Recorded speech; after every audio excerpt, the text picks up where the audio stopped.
नमस्कार दोस्तों, fundamental academy में आपका फिर से स्वागत है। और अब हम इस वीडियो में नियामक ज्यामिति के दूसरे पार्ट में दूसरा जो पार्ट है वीडियो का, उसमें हम कुछ प्रश्नों को हल करेंगे जो पिछले एक साल में पूछा गया। तो इस बार अब हम लोग ये दोनों प्रश्न 2020 के एग्जाम में पूछा गया था और इस प्रश्न में एक फॉर्मूला का यूज होता है और इस क्वेश्चन में फॉर्मूला डिस्टेंस का यूज होता है। तो अब हम ये बारी बारी से, मैंने ये क्वेश्चन इसलिए क्योंकि इसमें एक नए फॉर्मूले की आवश्यकता होती है और वो एक सिंपल सा है। तो पहले हम पहला क्वेश्चन हल करते हैं।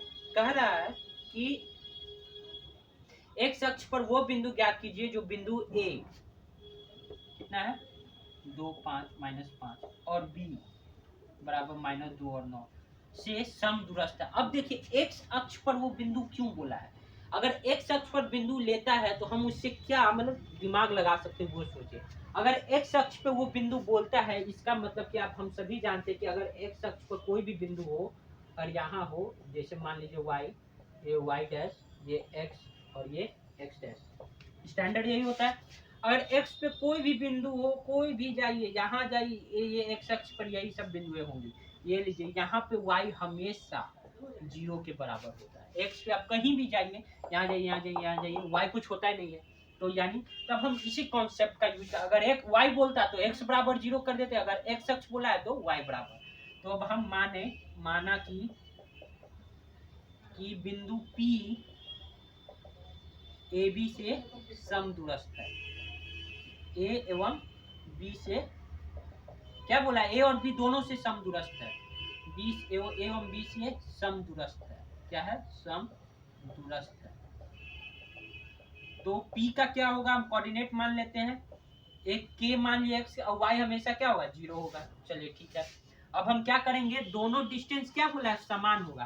तो यानी AP बराबर BP, यही होगा ना जी। AP चलिए निकाल लेते हैं। AP का वैल्यू कितना, AP क्या हो जाएगा, 2 माइनस K का स्क्वायर प्लस -5, ये 0 है तो 0 लिखने का कोई जरूरत नहीं, लेकिन लिख देते चलिए 0 स्क्वायर। तो ये हो गया 2 माइनस K का स्क्वायर प्लस 25। अब BP निकाल लीजिए। BP क्या हो, -2 -2 और -K का स्क्वायर प्लस 9 और ये 0 है, 0 का स्क्वायर। चलिए तो ये क्या हो गया, -2 -K का स्क्वायर प्लस 81, 9 का स्क्वायर कर दिया। अब हम इन दोनों पर क्या बोला है, A और P क्या है, आपस में बराबर है। तो AP बराबर BP। चलिए तो AP का वैल्यू कितना है, 2 K का स्क्वायर प्लस 25 बराबर -2 K का स्क्वायर प्लस 81, यही होगा, है ना जी। इसको खोलिए, दोनों तरफ स्क्वायर करेंगे तो रूट हट जाता है। तो इसको करेंगे तो 2 K का स्क्वायर प्लस 25 बराबर -2 K का स्क्वायर प्लस 81। इसको खोलिए, a माइनस बी का स्क्वायर, तो ये हो जाएगा 4 प्लस K स्क्वायर प्लस 25 बराबर, इसको खोलिएगा तो ये हो जाएगा 4 plus 4K plus K square plus 81। K square से K स्क्वायर कट जाएगा, कट गया। 4 और 25 29, तो ये हो गया 29 माइनस 4K बराबर 4 आए 81, 85 प्लस 4K। ठीक है, K का हमको मान निकालना है। K हमको सॉल्व हो जाएगा, कैसे हो जाएगा, इधर माइनस है उधर गया तो प्लस है, ये प्लस है इधर गया तो माइनस। तो ये हो गया 29 माइनस 85 बराबर ये 4K प्लस 4K। तो ठीक है, तो ये आ गया, ये घटेगा तो आएगा -56 और ये आएगा 8K और K का वैल्यू हमको निकालना है तो -56/8, ये हो गया -7। तो जो पॉइंट P होगा वो क्या था, K0 जो माने थे वो हो जाएगा -7 और 0। इस तरह से हम, ये 2020 के एग्जाम में पूछा गया था और ये एक्स एक्सिस बोल गया था, इसी कारण मैंने आपके कॉन्सेप्ट को संभालने के लिए मैंने ये मतलब बताने के लिए कि अगर एक्स एक्सिस पे आ जाए तो क्या करें। अब इसी प्रकार अगर वाई एक्सिस पे कोई पॉइंट बोले तो उसका एक्स क्या हो जाएगा, 0 हो जाएगा, 0 हो जाएगा। तो इसी तरह आप ये प्रश्न को हल कर सकते हैं। अब चलिए दूसरा क्वेश्चन हम बनाते हैं। दूसरे क्वेश्चन में फॉर्मूले की जरूरत होती है।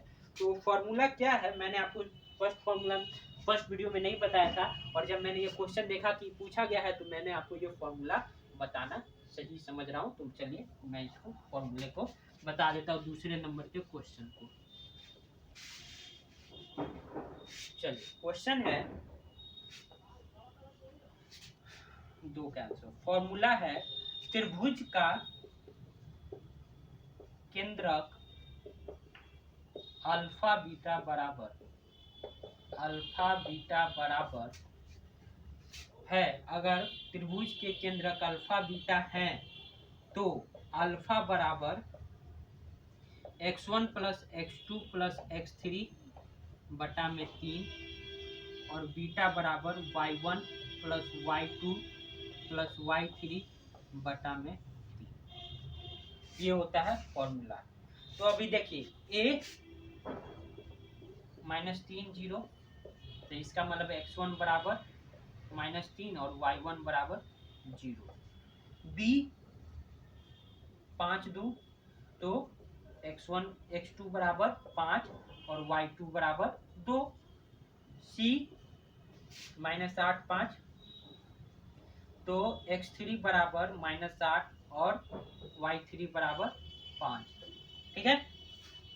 तो चलिए अब हमको माना कि केंद्रक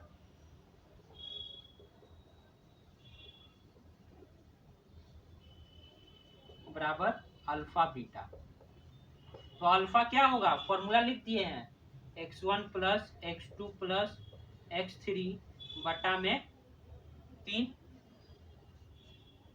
x1 का पहला वैल्यू -3 प्लस 5 प्लस -8 बटा 3। तो देखिए -3 और -8 -11 है, 11 में -11 में से 5 गया तो -6 बटा 3, तो ये हो गया -2। बीटा बराबर y1 plus y2 plus y3 बटा में 3। y1 आपका 0 प्लस 2 प्लस 5, ये 3 7 बटा 3, ये आपका। तो केंद्रक का जो होगा वो होगा क्या अल्फा बीटा, तो ये हो गया आपका -2 और 7 बटा 3, यही आपका केंद्रक है आंसर। तो इस प्रकार का क्वेश्चन पूछा जा चुका है 2020 के एग्जाम में, तो मैंने आपको ये बता दिया और इससे फॉर्मूला भी है। मैं अब आपको एक और क्वेश्चन बताता हूँ।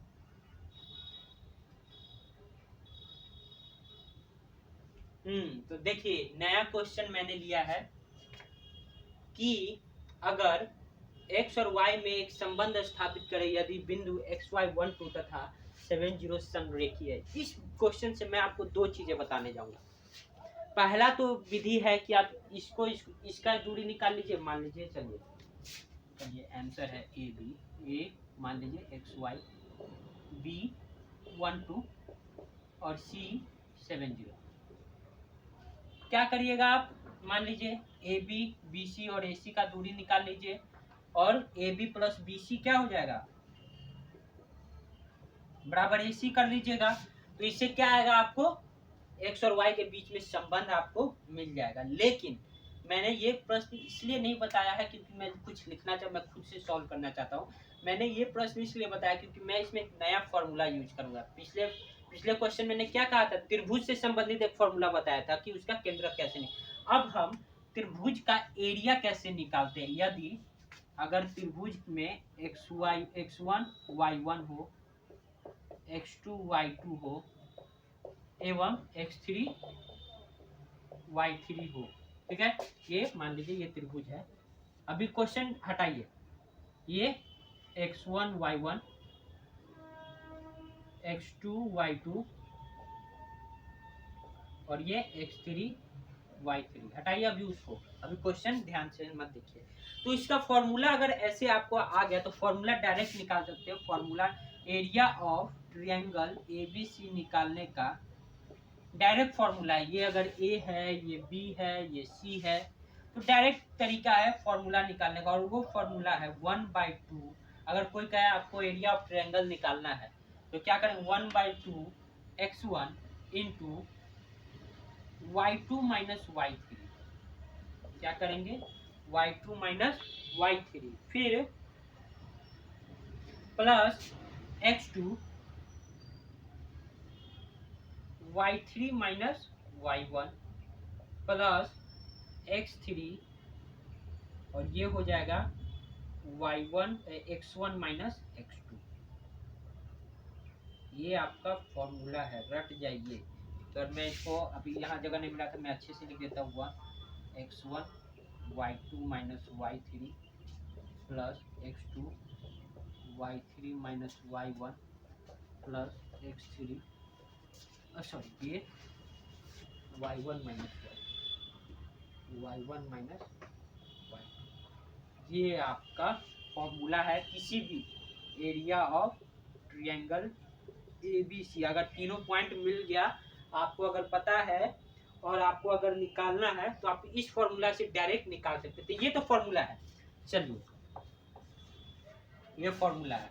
अब मैं ये वाला मिटा देता हूँ। चलिए, अब कोई कहा कि सर आप तो ये हमको लाइन बताए हैं, ये फॉर्मूला क्यों लिखवाए हैं? हम उधर डायरेक्ट अगर आप पहले बता दिए कि AB BC और AB प्लस BC बराबर AC कर देंगे तो हमें आंसर मिल जाएगा, लेकिन आप उसको बहुत लंबा करिएगा। अब देखिए, अगर कोई तीन बिंदु, तो ये फॉर्मूला का यूज कहाँ है, देखिए अगर कोई तीन बिंदु लाइन में नहीं है, अगर लाइन में नहीं है, अगर तीन बिंदु, तो वो क्या बनाता है, एक त्रिभुज बनाता है। अगर त्रिभुज बनाएगा तो उसका एरिया भी कुछ होगा, जीरो तो नहीं होगा, कुछ तो एरिया होगा, होगा ना जी। ठीक है, कहने का मतलब ये हुआ कि अगर तीन बिंदु है जो लाइन में नहीं है, मान लीजिए ये दोनों लाइन में, ये दोनों लाइन में, ये भी दोनों एक लाइन में बना रहा है, ये दोनों लाइन, ये दोनों लाइन, ये दोनों लाइन, अगर पर एक लाइन में तीनों नहीं है तो वो त्रिभुज बनाएगा। मतलब जैसे ये क्या है, तीनों लाइन में नहीं है, बना दिया त्रिभुज। पर अगर तीनों लाइन में रहता तब ये और ये तीनों लाइन में है तो आप त्रिभुज नहीं बना पाएंगे। किसी भी तीन बिंदु को अगर एक लाइन में खींचा गया तो आप इसे बनाइए, त्रिभुज बन ही नहीं पाएगा। त्रिभुज के लिए तीन भुजा है, तो आप एक ये तो बना दीजिएगा, आप ये दो बना दीजिएगा, फिर तीसरा क्या जैसे करिएगा तो फिर वही आ रहा है, यानी त्रिभुज नहीं बन पाएगा। अगर लाइन में तीनों बिंदु लाइन में हो तो त्रिभुज नहीं बन पाता। अगर त्रिभुज नहीं बन पाया तो त्रिभुज का एरिया क्या हो जाएगा, त्रिभुज का एरिया ऑफ त्रिभुज ABC विल बी 0। यानी अगर तीनों बिंदु संरेखीय हैं तो उनसे बने त्रिभुज का क्षेत्रफल शून्य होगा। क्या होगा, शून्य होगा। संरेखीय निकालने का कि लाइन संरेखीय है या नहीं, आप एरिया निकाल लीजिए। अगर एरिया 0 आ गया तो वो संरेखीय है, अगर एरिया 0 नहीं आया तो संरेखीय नहीं है। ये एक विधि ये भी है। तो चलिए हम शुरू करते हैं। तीनों बिंदु संरेखीय हैं तो उनसे बने त्रिभुज का क्षेत्रफल शून्य होगा। ठीक है, अब चलिए, पहले ही कह दिया है कि ये जो बना है, ये जो तीनों लाइन है संरेखीय है और x और y का संबंध निकालना है। तो x1 y1, चलिए x1 y1 क्या हो गया, xy हो गया, x2 y2 क्या हो गया, 1 2 हो गया, और x3 y3 क्या हो गया, 7 0 हो गया। ठीक है, इतना हो गया। अब चलिए फॉर्मूला हम डायरेक्ट यूज करते हैं। चूंकि तीनों बिंदु संरेखीय है तो उससे बने त्रिभुज का क्षेत्रफल शून्य होगा, इसीलिए क्या करेंगे, 1/2। चलिए, x1 का वैल्यू x और y2 का वैल्यू, y2 का यह है 2 माइनस, और y3 का वैल्यू 0। ठीक है, अब x2 लीजिए, x2 1, y3 0 और y1 y। ठीक है, हम कुछ नहीं किए, फॉर्मूला में बैठाते जा रहे हैं। फिर हो गया, अब क्या है, x3 है 7 और y1 कितना हो गया, y, और y3 क्या हो गया, y2 क्या हो गया 2, बराबर क्या हो जाएगा, 0 हो जाएगा। आप फिर से एक बार मिला लीजिए, नहीं तो कहीं ऐसा भी होता है, ह्यूमन एरर हर चीज में होता है, आप कितना भी परफेक्ट होइए कभी कभी पॉइंट 0 हो जाता है, लेकिन कभी कभी क्या कहेंगे सर को कुछ आता नहीं। तो चलिए एक बार और मिला लेते हैं। x1 हो गया आपका x, y1 हो गया, y2 हो गया आपका 2 और y3 हो गया आपका 0, 2 माइनस 0 कर दिए। अब x2 हो गया 1, y3 हो गया आपका 0 और y1 क्या हो गया y, तो हम इसमें ही करते हैं प्लस 7 x3 बराबर 7 और y1 क्या हो गया y और y2 क्या हो गया आपका y2 जो है सो 2। अब 0 हो गया तो ये इधर गुना में भाग में उधर गया तो गुना में, तो वो भी 0, तो 2 लिखने का हमको कोई मतलब नहीं। x और ये 2 तो गुने 2 प्लस y अब माइनस y, तो ये हो गया minus y plus 7y, 7y minus 14 बराबर 0। सिंपल सा है। इसको और हल करते तो 2x माइनस 6y बराबर 14, इसको और हल करते तो x माइनस 3y बराबर 7। यही है आपका x और y का रिलेशन। ऐसे ही आपको निकालना है। तो देखिए अगर कोई त्रिभुज का एरिया निकालने के लिए बोलेगा तो आप ये फॉर्मूला पे बैठा दीजिए, आपका एरिया निकल जाएगा। अब कोई कहेगा संरेखीय ज्ञात करना है, तो संरेखीय निकालने के लिए क्या करेंगे, आप अगर एरिया निकाल देंगे, अगर 0 आया तो संरेखीय है, 0 नहीं आया तो संरेखीय नहीं है। अब कहा कि संबंध स्थापित करने के लिए अगर संरेखीय है तो आप इस फॉर्मूला बैठा दीजिए संरेखीय, यानी एक फॉर्मूला से, ये वाले फॉर्मूला से आप 3 प्रकार का क्वेश्चन हल कर सकते हैं। ये सोचिए कितना इम्पोर्टेंट फॉर्मूला है। दूरी फॉर्मूला भी था, ये भी है।